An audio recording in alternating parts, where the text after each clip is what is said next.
Okay guys, sebelum kita nak start cerita ni, Acap ada satu benda nak share dengan korang. Acap ada jumpa satu application yang sangat-sangat gempak. Ada tak kat sini yang suka buat duit online? Acau macam trading? Mesti ada juga kan. Korang tahu yang nak trading ni kita kena ada ilmu yang betul, kita kena cari tempat yang betul, profit kena cantik. So, apa apps yang Acap nak kenalkan kat korang tu? FBS Trading Broker. Kat sini memang best gila guys. Bukan sahaja korang boleh dapat profit yang baik, yang cantik, korang juga boleh sekaligus mendapat pengalaman untuk trading kat dalam ni secara mudah guys. And kalau korang nak tahu, FBS ni bukan calang-calang guys. Diorang adalah official trading partner of FC Barcelona. Yang paling gempak sekali guys dekat application ni, paling simple lah interface dia. Korang boleh pas seluruh dia punya experience dan juga dia punya education dekat fbs.com. Diorang akan ajar korang macam mana daripada zero sampai korang dapat trading dan dapat profit dekat FBS Trading Broker ni. Dan satu lagi guys, sekarang ni dalam arena COVID-19 ni, of course kita bahaya nak keluar kan. So dengan adanya FBS Trading ni, korang boleh buat duit daripada rumah secara selamat. Tenang-tenang saja dapat profit. Modal tak payah. Sebab apa? Kalau korang terus download FBS Trading Broker ni and then korang gunakan super link Acap yang Acap letak dekat description tu, korang akan terus level up. Level up dapat apa? Korang akan dapat $140 demo terus dekat account trading korang. And then paling best sekali, korang akan dapat belajar macam mana nak trading and korang boleh susut, atur dan kemaskinikan korang punya finance, keuangan. And yang paling best sekali guys, korang nak trading dekat mana-mana pun tak kisah guys, dekat rumah ke dekat mana-mana, anywhere, and then korang terus learn profit untuk diri korang sendiri. Macam mana? Memang simple kan? Korang download dulu and then korang tengok betapa senang sebenarnya kita nak jana pendapatan melalui online dan di rumah. Itu yang paling penting. So download sekarang FBS Trading Broker. Yap.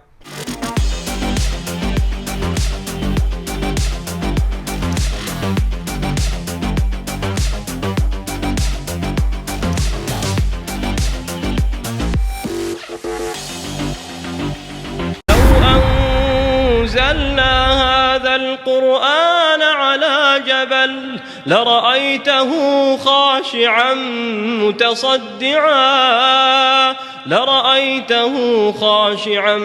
متصدعا من خشية الله وتلك الأمثال نضربها للناس لعلهم يتفكرون.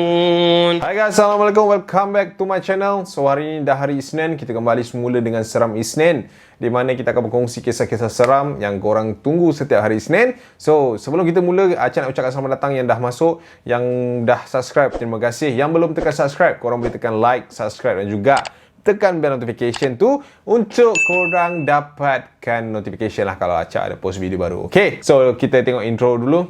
Let's roll it.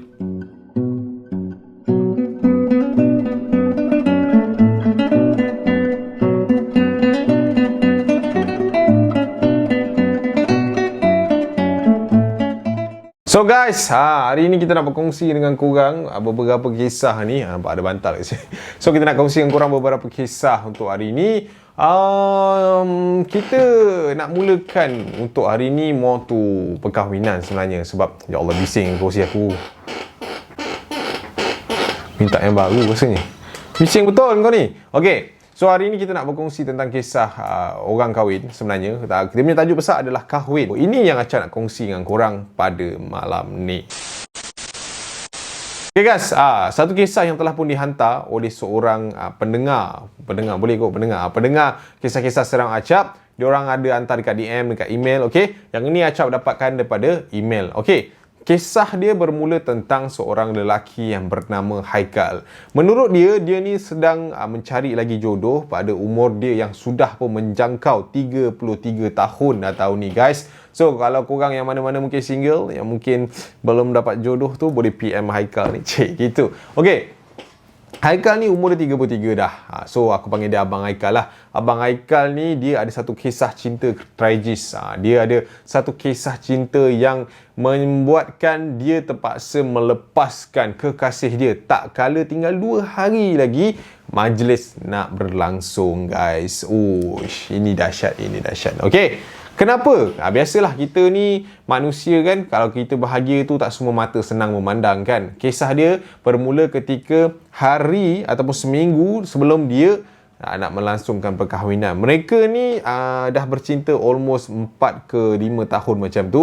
And then diorang ambil keputusan untuk tamatkan kisah bujang diorang masing-masing pada tahun itulah. Menurut si Haikal ni, masa first dia punya tunang dia dah masuk dalam dia punya kereta, dia terbau ada satu bau wangian yang sangat-sangat wangi, cap. Aku susah nak cakap bau wangi ni bau apa, tapi memang wangi tu lain macam macam tu. So dia pun masuk, dia tegur aku macam biasa. So aku tak adalah nampak benda-benda pelik. Cuma yang pelik dia tang bau tu tadi.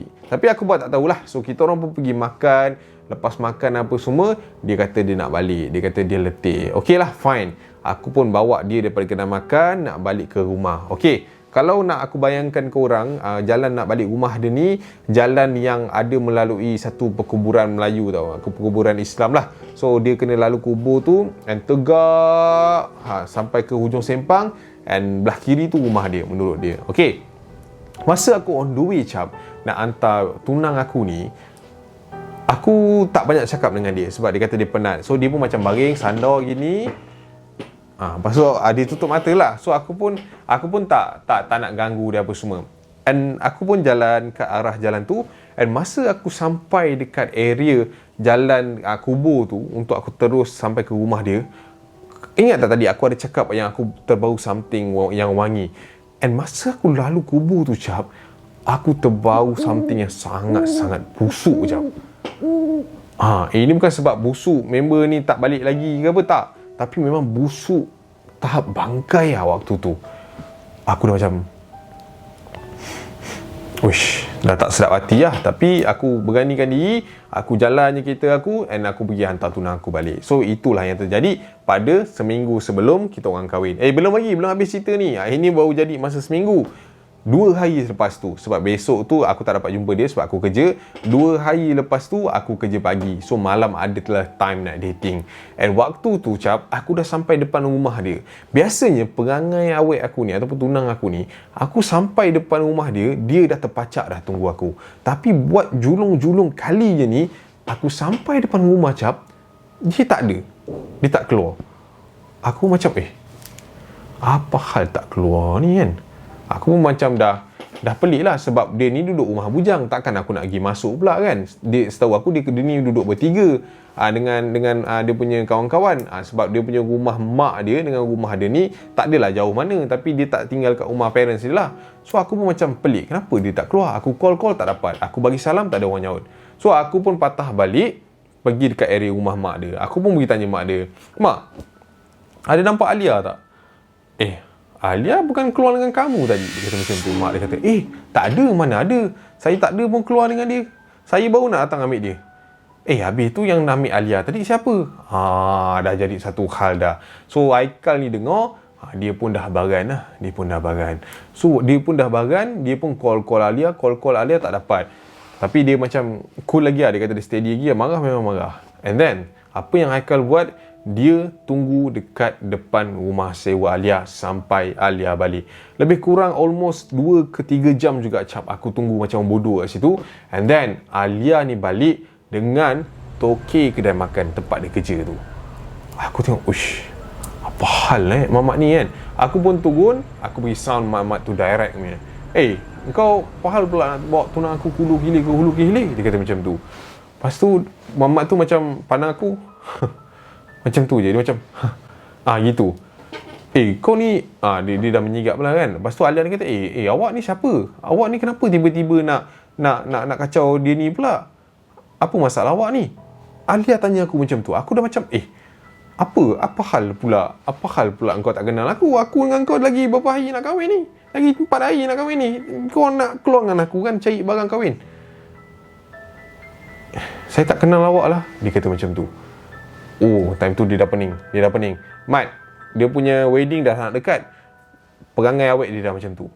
Lepas tu dia pun pergi kat jantan tu masuk kereta, and jantan tu start kereta, and jantan tu nak belah daripada situ. And korang tahu tak, masa Haikal tu pergi dekat tingkap bahagian pemandu tu, masa dia nak start enjin pemandu toki kedai tu, dia kata masa aku tinjau dalam kereta dia, Cap, dekat belakang seat penumpang tu, Cap, ada satu makhluk yang sangat-sangat pelik, Cap. Uish, time tu aku pun macam, uish, Muhammad ni. Dia tengok dekat tepi tu, makhluk tu macam, faham tak? Dia macam panjang, tangan dia macam besar, lepas tu kat belakang tu macam warna hitam, tapi tangan dia tu macam tengah peluk seat penumpang tu lah. Lepas tu aku macam, uish. Lepas tu aku macam, aku terperanjat, dalam aku terperanjat tu, Mamat tu pun belah. Bila Mamat tu belah, aku pergi balik ke Alia. Lepas tu aku macam pegang Alia ni, Alia, awak sedar tak ni? Lepas tu Alia tu macam bengong-bengong, dia macam, macam tu lah. Lepas tu dia kata, saya penat lah, saya nak balik tidur. So aku pun macam dah rasa, aku rasa dah tak best lah, aku rasa macam dah tak ngam kan. So Alia tu pun balik, aku pun macam terpinga-pinga. Tapi waktu tu aku patah balik kat rumah parents dia. Aku cerita semua benda yang jadi dekat parents dia apa semua. And then pada waktu tu parents dia suruh call Alia, bawa Alia balik kat rumah dia untuk tengoklah scan apa yang patut kan. And masa aku call Alia tak nak jawab. Aku call, dia matikan. Ni bukan dia tak jawab tapi dia sengaja matikan. So aku rasa macam sesuatu betul kan. So aku, bapak dia, abang dia dengan mak dia bergegas pergi ke rumah sewa si Alia ni. So masa aku sampai dekat area rumah Alia ni, aku tengok rumah dia dah gelap kan. Padahal baru 2 jam macam tu aku caw dari situ, tapi rumah dia dah gelap. And then aku pun bagilah salam, ketuk-ketuk tak ada orang nyaut. Ketuk-ketuk tak ada orang nyaut. Abang dia try, ketuk-ketuk tak ada orang nyaut. Ketuk-ketuk tak ada orang nyaut. Sampai le bapak dia ketuk. Lepas tu pintu tu, Cap, tiba-tiba macam bergegar tau. Macam ni. Dia bukan terbuka, tapi dia macam gegar. Macam ada orang tahan daripada dalam. So bapak dia pun pergi buka rail pintu dia. Bapak dia ketuk. Ketuk. Alia tak nak keluar waktu tu. And luckily, nasib baik, ngam-ngam time tu guys, kawan si Alia ni baru balik daripada kerja. Dia pun pelik lah, apa hal kita orang ramai-ramai kat depan. Kita orang kata kita orang nak pergi tengok Alia sebab Alia tadi balik nampak macam tak sihat. So kita orang risau. Okay, tak apa. So yang kawan si Alia ni pun buka pintu, and then diorang pun masuk. And masa diorang masuk tu, masa kita orang masuk ke dalam bilik ataupun rumah dia tu, masa kita orang masuk kat rumah dia, kau tahu, Cap, kita orang terdengar bunyi orang mendengus. Macam tu. Time tu kita orang dah macam, apa ni, apa hal masalah ni kan. Rumah tu gelap, Cap, tak boleh buka lampu. Sebab masa kita orang pergi buka pintu tu, and then kita orang nak try buka lampu, elektrik macam tak ada tau. Tapi kita orang dengar bunyi macam tu. And then kita orang just berdiri kat ruang tamu tu, termasuk dengan kawan Alia tu tadi. So bapak dia pun start baca beberapa potongan ayat suci Al-Quran. Tapi bunyi tu makin lama makin kuat. Kita orang jalan perlahan-lahan menuju ke arah bilik Alia. Kita orang dengar dekat dalam bilik Alia tu, dia seolah-olah sedang bercakap dengan someone else waktu tu. So aku assume time tu dia tengah bercakap dengan jantan yang apa tu? Yang tu lah, yang bawa dia tu tadi. So kita orang pun buka pintu Alia tu, tak boleh. And then kita orang ketuk bagi salam. Dan masa kita orang ketuk bagi salam, pintu dia sekali lagi macam ni, dudung.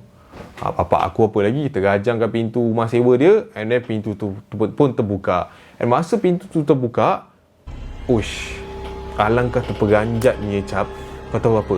Aku nampak tunang aku tengah baring, tengah dipeluk oleh seekor makhluk yang aku nampak exactly same dekat dalam kereta Mamat tu tadi. Sama, Cap. Dia tengah baring, and ada satu makhluk tu, dia tengah macam peluk si Alia ni lah. And then kita orang semua diam, tercengang lah. Lepas tu dia macam, Yas, janganlah macam ni, I nak kahwin ni. Alia tu cakap macam tu depan kita orang. And aku time tu aku dah lost, aku tak tahu nak buat apa. And makhluk tu tak bergerak pun, guys. Dia kat situ je, kita orang nampak. And kita orang try nak pegang Alia, And tiba-tiba Alia tu macam mengamuk oh. Dia macam mengentan lah. Dia mengentan and then dia mengamuk. And kita orang tahu time tu yang bercakap dengan kita orang tu bukan Alia. Sebab dia dah macam kena rasuk macam tu. And then kita orang pun bertarung lah dengan dia. Bertarung. And pada waktu si Alia ni bangun nak bertarung dengan kita orang ni, kita orang tengok dekat sebelah katil dia dah tak ada apa-apa lah. And waktu bapak dia tengah tangkap si Alia dan abang dia, kita orang dengar dekat bunyi bahagian dapur tu seperti ada orang yang tengah cait-cait piuk lah. Bunyi macam tung. Dah satu hal pula kan. And then kita orang bawa si Alia ni keluar and pergi ke rumah parents dia. And bila sampai kat rumah parents dia, ada beberapa kita orang punya persiapan kahwin dah siap tau. Contoh macam barang-barang nak buat hantaran, lepas tu macam pelamin dah siap. And korang tahu tak, masa kita orang balik ke arah rumah mak bapak si Alia ni, kita orang masuk dalam rumah tu, semua benda bersepah. Semua benda tonggang langgang guys waktu tu. Memang kita orang pun tak tahu apa yang jadi malam tu. And time tu aku memang nak pergi cari mamat yang dekat kedai makan tu. Aku sampai kat kedai makan, mamat tu tak ada masalahnya. And then kita orang try pergi usaha ubatkan Alia apa semua. And malam tu alhamdulillah semua benda terkawal. And starting daripada besok tu, Alia ni dah jadi orang yang dah tak siuman dah macam tu. Sebab dia asyik panggil nama Yas dan Yas. And then kita orang mencari juga mamat tu sampai ke sudah tak jumpa-jumpa. And aku buat keputusan untuk postpone kita orang punya marriage waktu tu. And makin lama makin teruk keadaan si Alia ni. Dan Alia meninggal dunia sebulan selepas kejadian malam tu guys. Menurut apa yang Haikal cerita, Alia mula tak nak makan sebab dia asyik cari Yas yang tak tahu pergi mana dah mamat tu. And lama-lama dia jadi macam tak betul. Dia dah tak makan. And paling seram sekali guys, dia pernah gatah ayam mentah guys. And then dia dah jadi macam tak tentu arah. Dan satu malam tu dia muntah and keluar darah. Dia pingsan, dia tombang. Dan dia disahkan meninggal dunia selepas tu. So itulah kisah yang dikongsikan oleh Haikal kepada Acap, yang Acap nak kongsikan kepada korang semua. So lepas korang dengar kisah ni, Acap baca sendiri pun Acap rasa kesian juga kat Haikal. Acap harap Abang Haikal mungkin boleh tabah. Benda ni terjadi kat dia pada umur dia 27 tahun. Benda ni pun dah masuk 6 tahun dah. 6 tahun. Acap rasa mungkin Abang Haikal nak kata move on tu, of course dia akan sayang sampai mati. Tapi Acap doakan Abang Haikal supaya tak putus semangat untuk hidup. InsyaAllah setiap apa yang berlaku ada hikmah.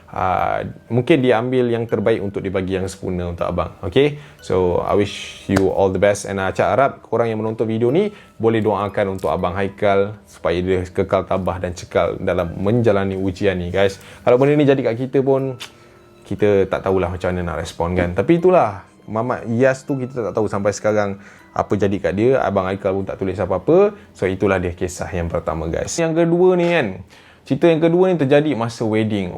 Ramai orang tak suka sebenarnya. Biasalah kan, kita kalau kahwin kan, siapa-siapa pasangan-pasangan yang mendirikan rumah tangga, setan kan menangis kan. Setan menangis. Ini bukan seniman menangis, ini setan menangis. Sebab kan diorang tak suka kan kita kahwin, and then diorang lebih suka kita. Okay. So guys, kita nak cerita tentang cerita kedua ni, tentang seorang puan ni. Dia pun dah alhamdulillah lah bahagia dengan family dia. Anak pun dah 4.